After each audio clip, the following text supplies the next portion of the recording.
Okay, so today we are going to look at performing basic process control, and this module is basically useful for understanding what are different processes in a Linux system, and what are the tools that we can use to interact with those processes. Everything in Linux is a file by default, and you have to operate on files. Processes, they are also creating files in the background, and they create files in the system's memory, which is also present in /proc file system, in the directory in /proc. So when we saw about the directory structure, if you see in /proc, all the processes of the system are listed here, and they create their own directories, and they have their own file system available. So if you want to check what are the processes currently running on your system, there are few tools and commands that you can use. So I'll quickly take you through those tools. If you are on a Linux system right now, you can try the commands right away with me. So one of the command is top, which is very widely used. So this command is used for checking what are the available processes in your Linux system that are actively running. So if I type top, by default this is the view that you would get in the command. So what it will do, it will organize the command, and it will format the command in this different columns. So here if you see, this is the process ID. So every process on a Linux system has got gets its own process ID. Okay, so the kernel decides whenever you start any new application, or whenever you are running any script or any command, a process is getting created for it in the system, and a process ID is associated to that process. And each of the process will also get created by any parent process. So the ancestry of the process starts with process ID 1, that is your main process of the system. So if the PID 1 gets deleted, so here if you see, this is the process ID 1. Okay, this will constantly change, so we might check, we might say PID 1 come and go by, but every process will have its own parent process. So with that parent process, the other child process will get created. So if I delete the topmost parent, that is the process ID 1, like if I kill this process, the system will shut down.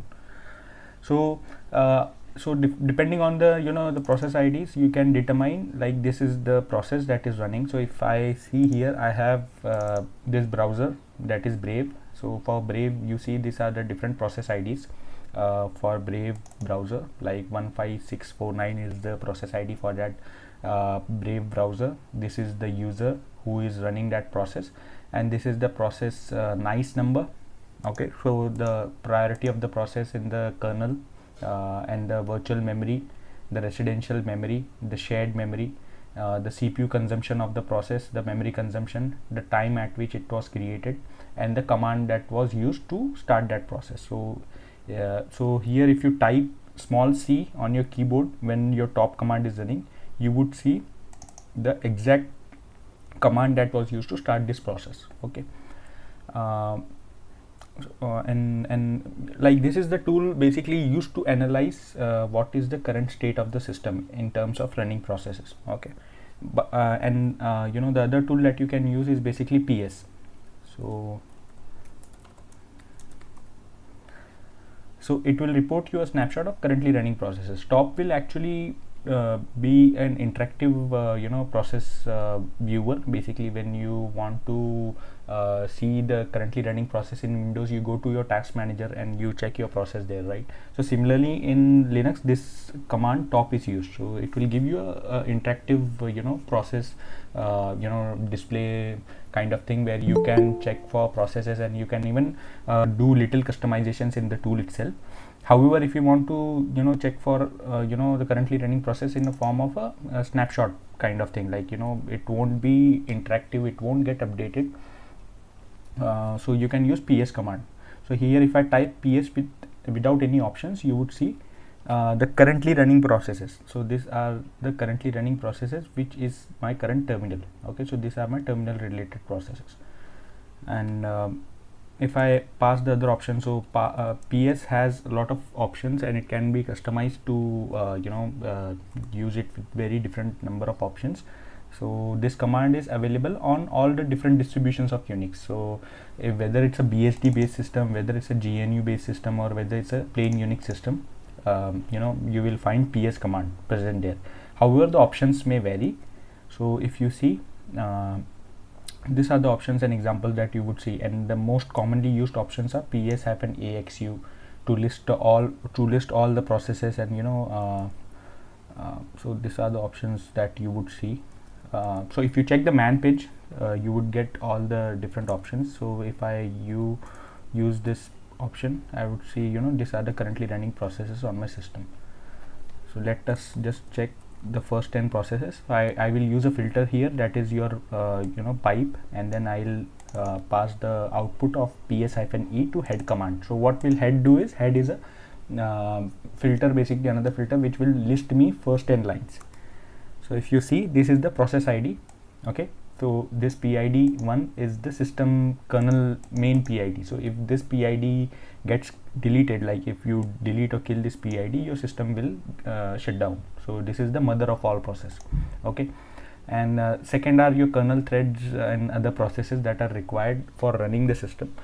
And if you see, this is the time at which it was created, and the TTY that it is associated to. So these are the default options that you would get if you use ps-e as a command. So if I use ps-aux, so now I am using a variation in the option with aux. So I would get the output in this way, where a few of the columns are added: CPU percentage, memory percentage, the virtual memory usage, and the residential memory usage, and the start time and command. Okay, so I had restarted my system at 1424, like 224. So if I check, it's been 54 minutes since my system was restarted, and this is the snapshot of the currently running process. So we are checking the ps command here. Okay, so we are checking the content of our system's processes, and ps is giving us the snapshot of the currently running processes in the system. Now let's say if you want to check for few processes, like if I want to check all the processes that are related to my browser. So this is my browser. Okay, now if I want to check all the processes related to my browser, I can grep it and provide the name of the process. So my process will, for the browser, will always start with my browser name, that is Brave. So if I run it, you will see these are the currently running processes for my browser. Okay, so this is one way of drilling down into what is the process ID and details related to a particular process. So I can filter it by name, by providing the name, and then you can even search for specific process using pgrep command.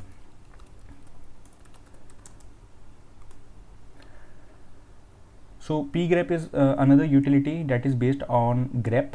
So grep is used for searching strings in files and folders and at different locations. So process grep is used for checking out for processes. So it is designed specially to check out for process. So if I by default, if I use pgrep with the name of the process as the argument, so it will give me all the process IDs related to that particular argument name. So if you see, these are the process IDs that are running currently for my browser. Okay, so I have lot of tabs open, and I have 2 sessions of my browser open at 2 different workspaces. So I have this many number of processes running currently for my browser. So with pgrep, you can even check for some other processes. So let's say if we start, so my screen, so this is my screen recorder that is currently running.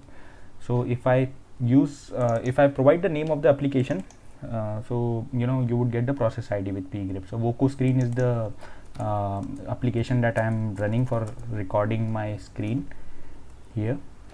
So if you see 8912, this is the process ID, and I have even I am getting the extended output with ps-aux as the option.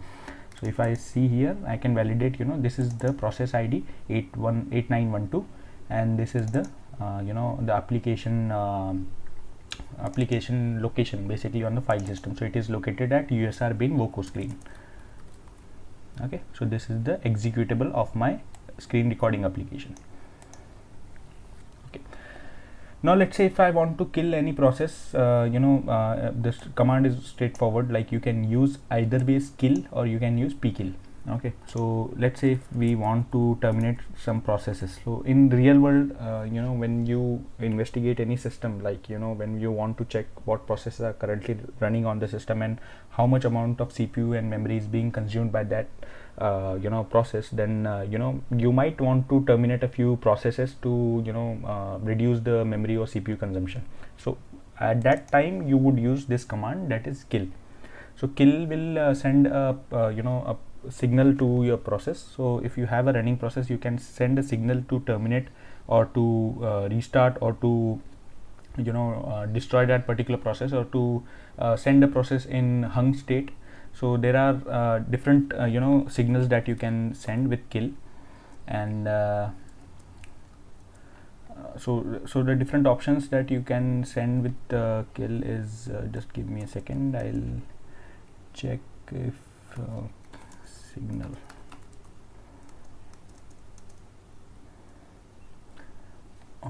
picker.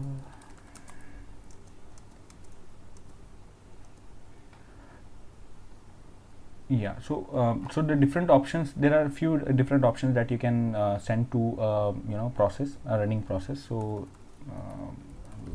in the help page, okay, so this is the way that you would send. Like you would run the command kill followed by the signal that you want to send and followed by the name of the process. Okay, so with which you can get your process killed or rescheduled, or if you want to remove a process. So let's say if we create a process, so let me create one more terminal here and let me create a SSH session to a machine. So this is a SSH session that I have created to a machine. Now if I go here and if I check the currently running processes on the system, I will see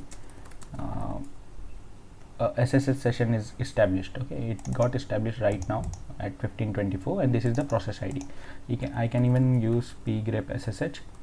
It will list me the process IDs. Okay, so I am searching for process ID. So let's say I want to kill that particular process. So let's say I want to terminate the SSH session. So what I'll do is I'll use let us use kill command first, kill, and followed by the process ID.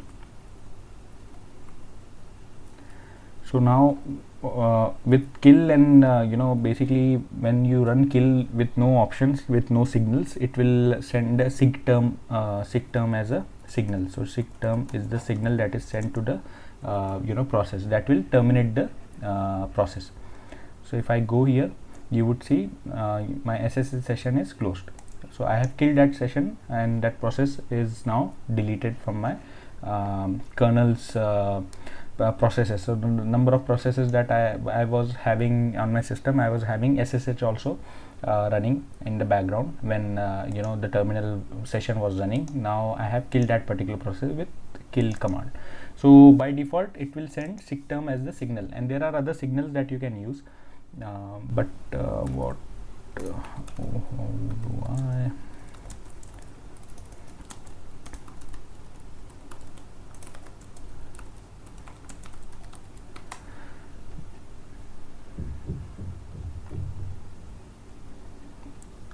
I'm not able to show you here in man page. I'm not sure where it is currently located, but these are the few signals that you can see here, like sig hub is one, and sig stop is one, sig cont is one. So you can even search on Google what are the different signals that you can send to a process in Linux. Okay, and that way you will be able to understand like what signal you can send to a process. Like if you want to stop a process, you will send sig term, and similarly for other process signals like sig hub. Sig hub is used for reloading your current process. So if you want to reload your process, so let's say if there is an application process which needs to reread the values, the configuration values that you have set, so you can use sig hub to basically reload that process. So it will reload the process and it will reread the values from its config files. So similarly let us create the process again. Similarly, we can even we can use pkill to kill the process. So here I will use pkill to kill my process. It is this maybe.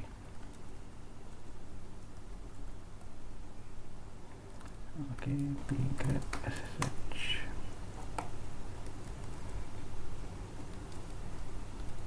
Pkill.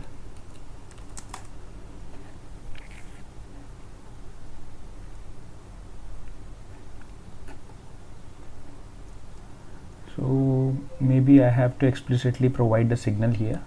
In kill it was not asking me for the signal name. So if I do sig, that is not -9.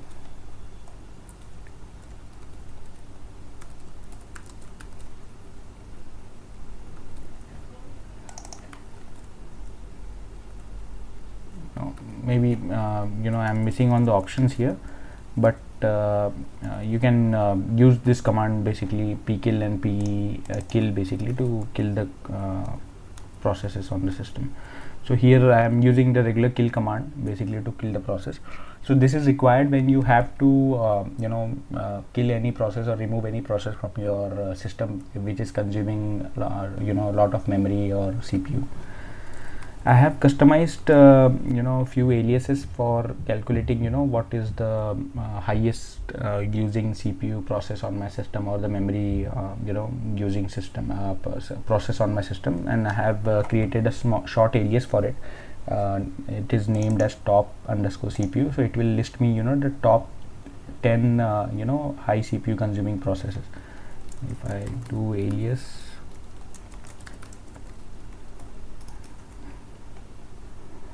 so this is the command that I am using basically to check for the process, and I am sorting it on the the CPU consumption. So basically the maximum CPU consumption processes will get listed in an ascending order, so in a reverse order basically. So I am sorting it by the CPU usage of each process. So if you see this is the this process FFmpeg is using 82% of CPU of my current CPU, and then my browser is using 50% of the system CPU. So this way you can use and customize commands on your system, and this is handy when you want to quickly identify what is your process that is consuming a lot of memory or CPU on your system.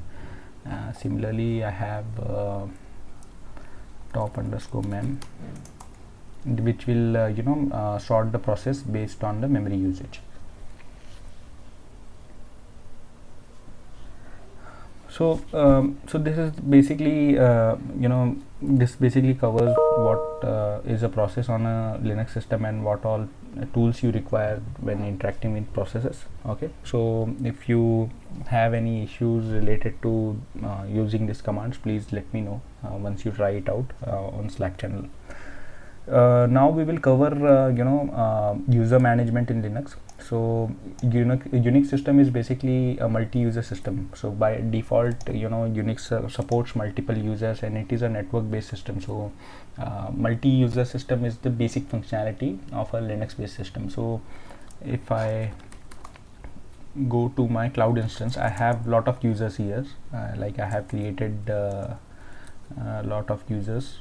So if I do ls-l of home, so here you would see these are the users that are currently having account on this particular system, and they are 100 plus basically. These are the registrations that I had received, and these users are all created on this one instance. Okay, so all of these users can use the system at a given point of time. Like you all can log in at this system and run your programs or try out some things. So by default it is relatively easy for creating a number of users on a Linux based system. So let us just quickly see what are the different characteristics of this users on the system. So basically we will describe the fundamentals of user administration. So by default few of the commands are used for adding users to system. and those commands are user add,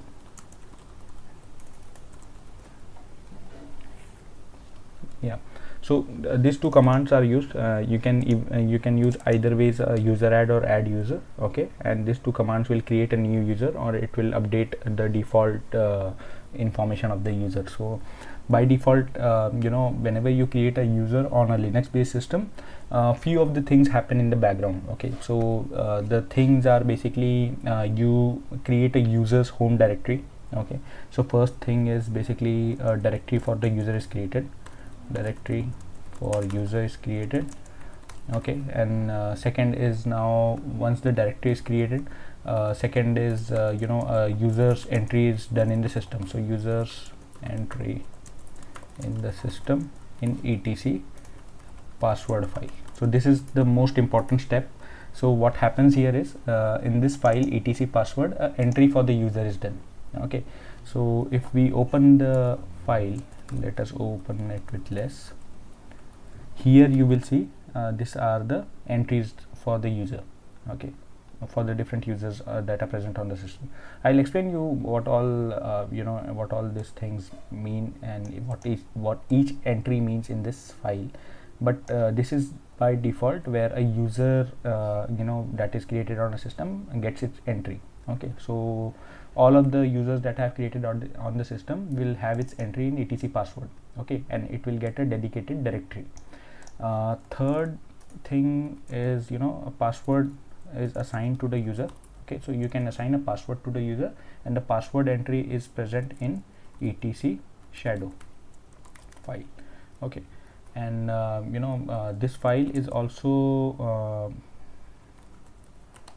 present in your etc directory, okay. So etc shadow is also present in etc, and as you remember, etc directory holds all your configuration files related to system, and all the configuration related to system are stored in etc directory by default. So the password related entry is stored in etc shadow file. So if I go here, so these are all the user entries that are present on the particular system, on this system, okay.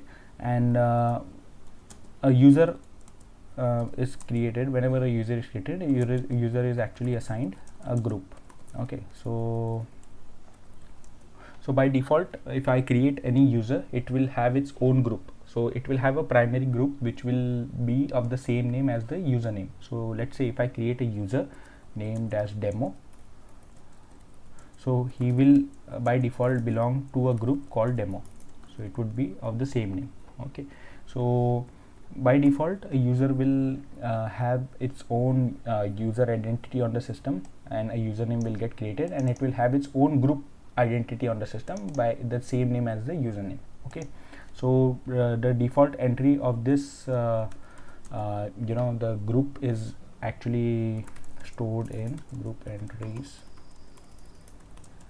are stored in etc group. So in etc group file, notice the same etc directory. So in etc group file, all the group related entries of the user are stored. So if I check here, you would see these are the different users that are available on the system. So we are going through the same set of users. These are the same users that are available on the system, 100 plus users, and each user has its own group which is the same as its username.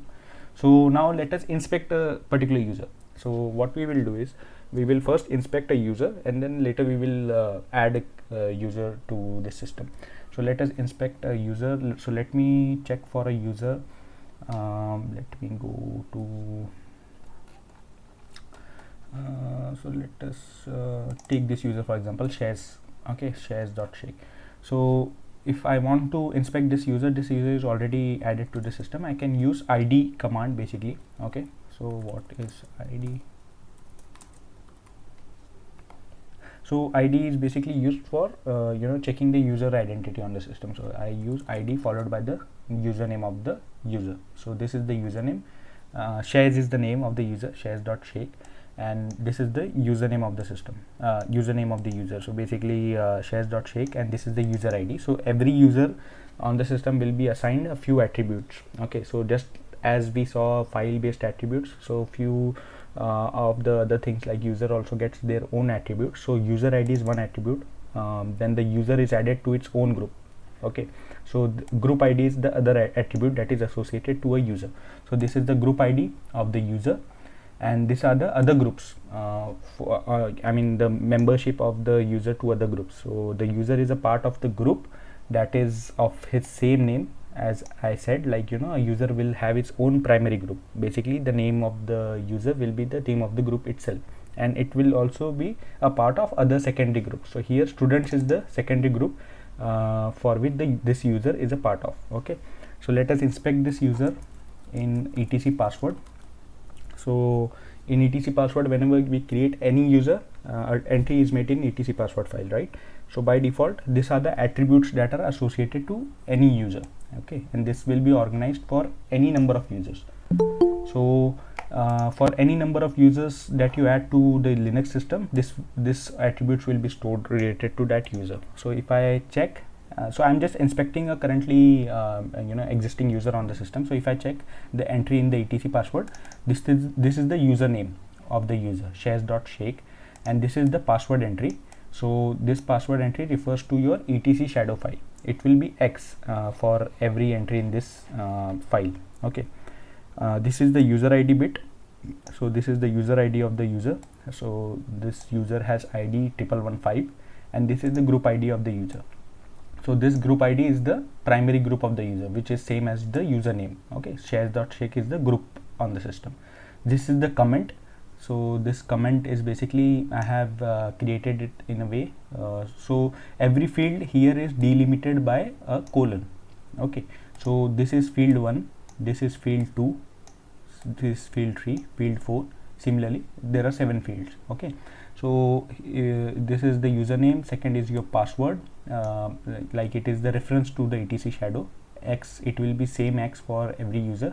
This is the user ID, this is your group ID, this is the comment for the user. So basically I have commented it as the username and followed by the batch name. So this is the batch 1 user. For my convenience to remember users, this is the home directory of the user. Okay, so /home/shares.shake is the home directory of this user, and this is the the shell instance that I have provided to the user. So I can provide him different shell environments. By default, these are the shell environments, etc shells. These are the different shell environments on the Unix system, right? Bash, sh, and then bin bash, tcsh, csh. So these are the different shell environments that are present on any Linux system.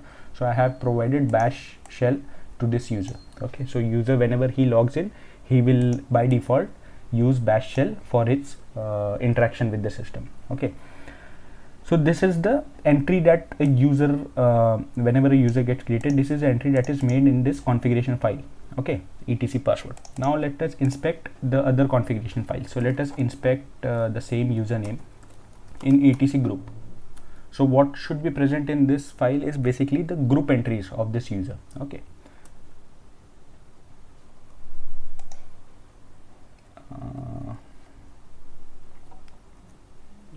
is my system running?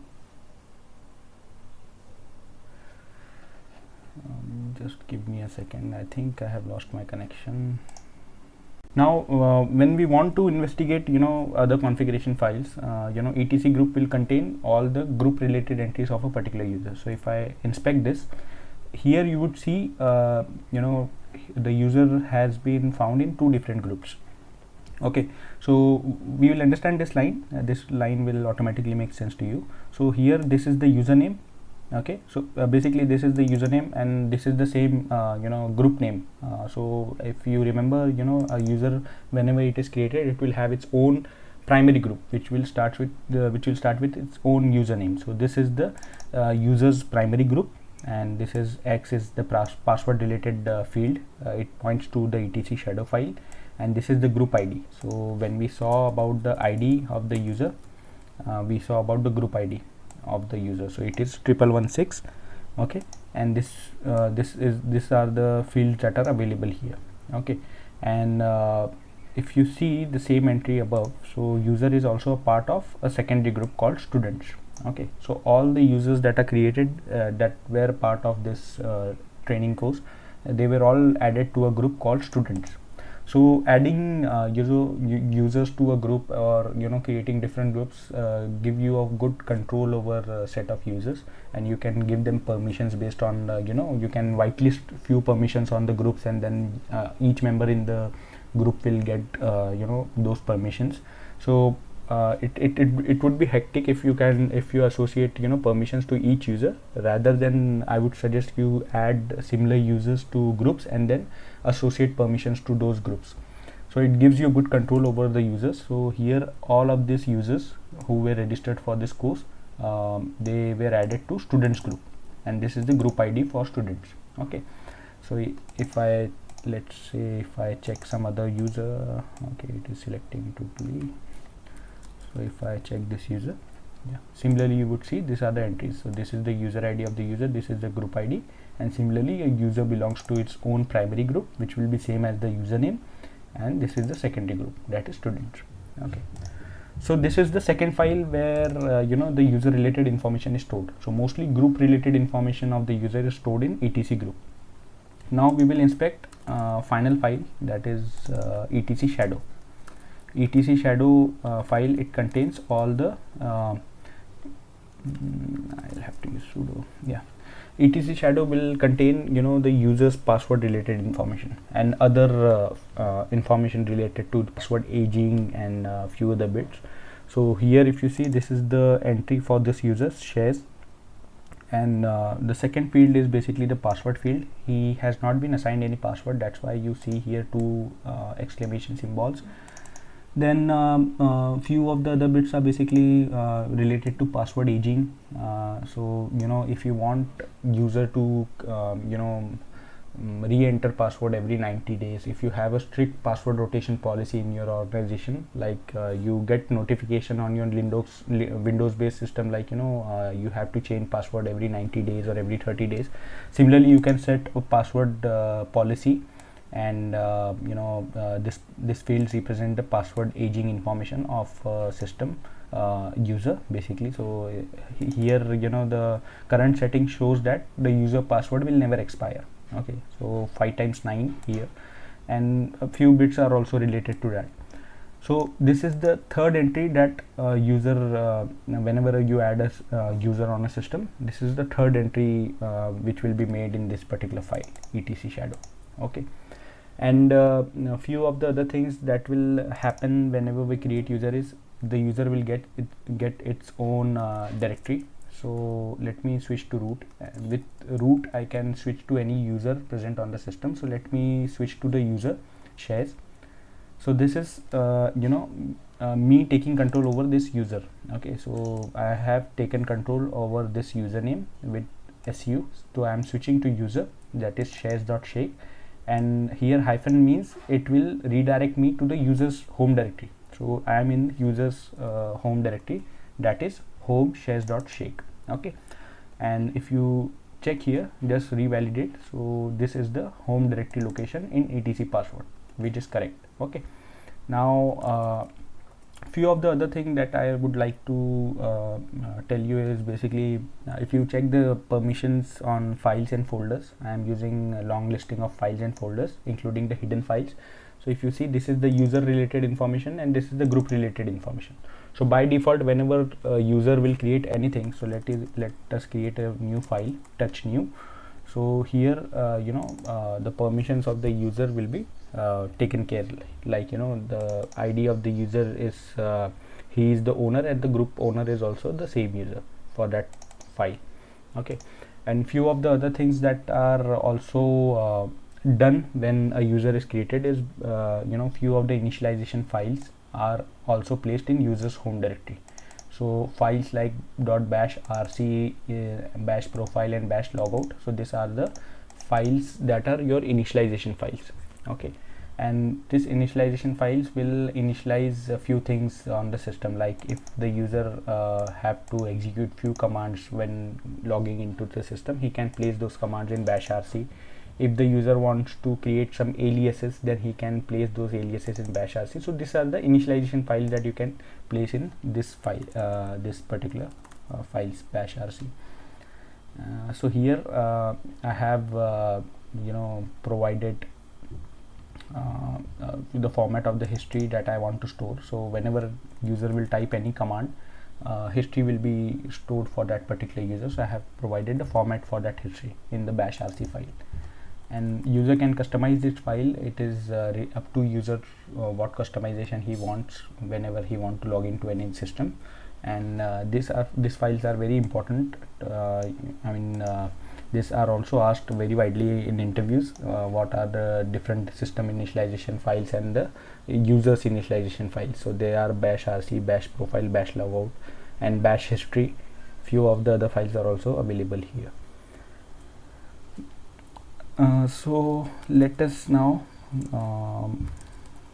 go to home office. So what we will do is, let us now create a user with the commands. So the commands that we saw where user add and add user.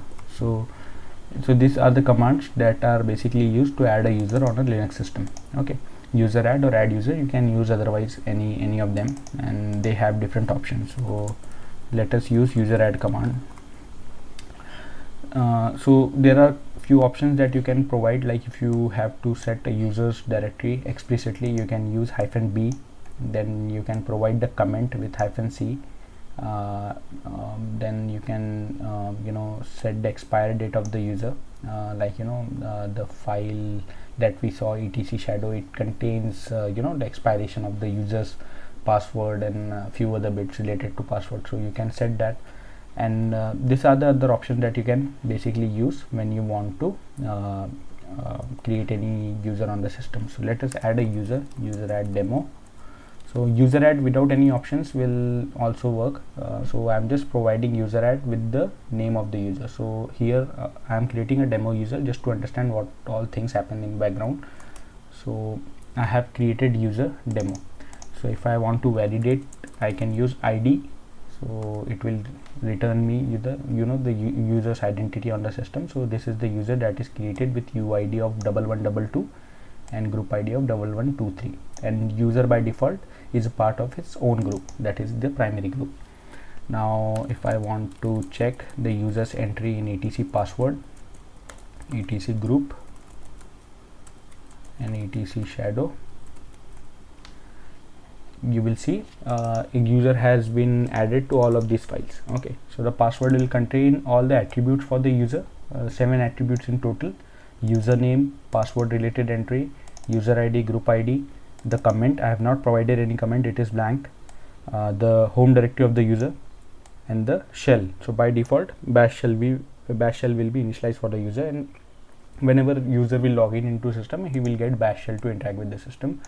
Second is the group related entry. So the user will have by default its own primary group, and this is the group id 1123, and this is the password related entry in the shadow file. So demo is the username, this is the password related, and no password has been set, and these are the password aging. I have not provided any password aging, so basically this fields specifies like the user password will never get expired. Yeah, so few of these things happen, and then if I go to home demo, so this is the home directory of the user that is created, and by default it will have these 3 initialization files. Okay, bash rc, bash profile, and bash logo. So this initialization file, user can basically edit this file and place his own scripts or functions which he can use whenever he logs into system. These files will get initialized. So so the commands that you have to remember here is basically user add and add user, and you will have to also understand the analogy behind creating users on a Linux based system. So if you see this is the entry that is made into the Linux system, and the user is basically identified in the system with the help of these 3 files. Okay, so removing user is also very simple. User del is the command. So if I want to delete any user and its related files on the system, I can use user del command. So commands are relatively easy to remember and understand.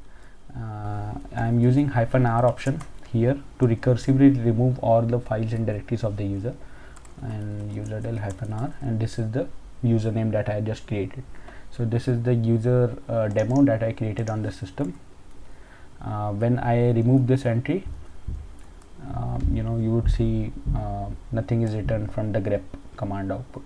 So all the entries of the user has been deleted from each of these files: etc password, etc group, and etc shadow. So these are the basics of creating user on a Linux based system, and what a user is meant in the system, and where are the different entries done on the system for any username, and what are the different files that initialize for the user, and few other bits. If you have any questions, please drop your questions in the chat window. I'll be covering those right now.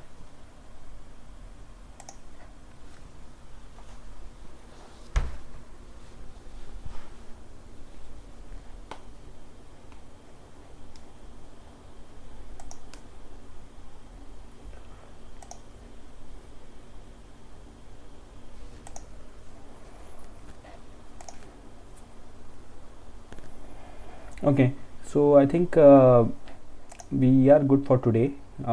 If you have any questions, please let me know. What I have covered today is basically how you perform basic control on your processes, system processes, and I have covered user management on a Linux based system. So by default, Linux system is a multi-user system, and it is a network based system. Like, you will always operate your Linux system in a networked environment, and it will have number of users. Like, you will always have a lot of users interacting with Linux system, or maybe few admin users who take control of the systems.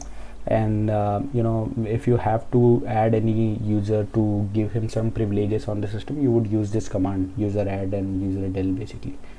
And you can even fine grain users control on the system by assigning user to secondary groups. By default, user will have its own primary group with the same name as that of the username, but you can even add user to other secondary groups. So I have in etc group, I have a secondary group here named students, and each of the user this many users are actually a part of that group.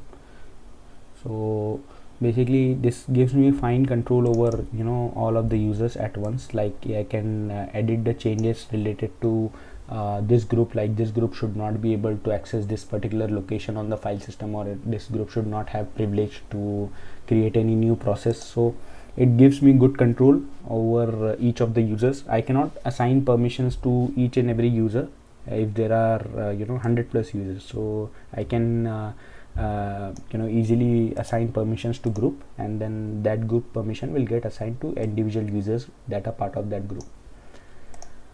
So these are the basics that you need to know whenever you have to create any user on a Linux based system. And these are the different things that I feel are necessary for creating user related details on the system. Share I can't.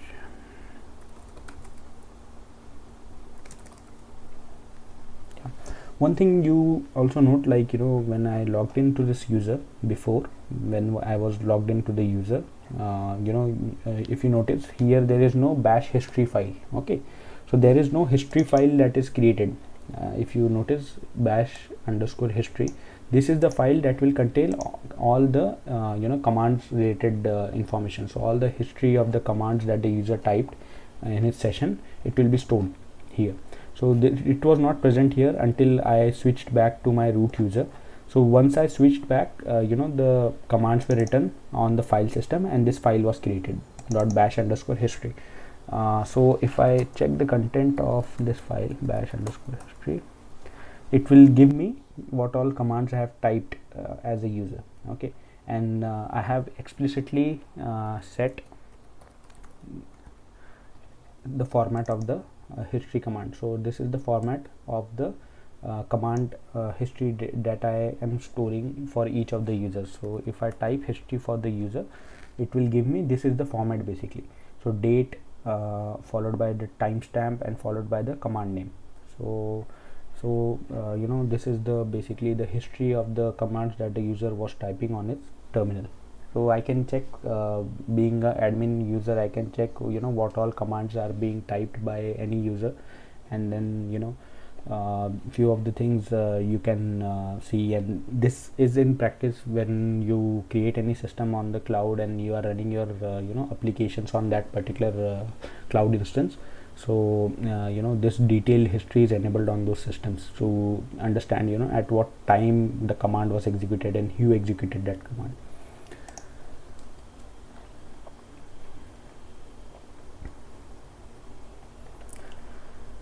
So if you have any questions or doubts, please let me know. I have recorded this session. I'll upload the recording, and we have few bits to cover related to package management, system performance monitoring, network management, and remote connections and file transfers. So these things are mostly related to the administration part of the system. So these bits are mostly related to the system administration part. So I'll cover you through how to install applications on the Linux system, how to tune the system performance, and how to monitor the current system performance. Then how do you do network management on a Linux system, and how do you use Linux system like remotely. So remotely already we are connecting to the Linux system with SSH, and by default SSH offers secure communication to the instance. So you guys are already using SSH to establish remote connection to the system, and similarly you are connecting to this instance through SSH as well. So I'll cover few other things like telnet and SFTP, and why are these used to create a remote session on the system, and then what all things you can do with those sessions. So if you have any questions, please let me know. I think we are good for today. Tomorrow at the same time we would join, and we will cover the few missing bits of this course. Any questions?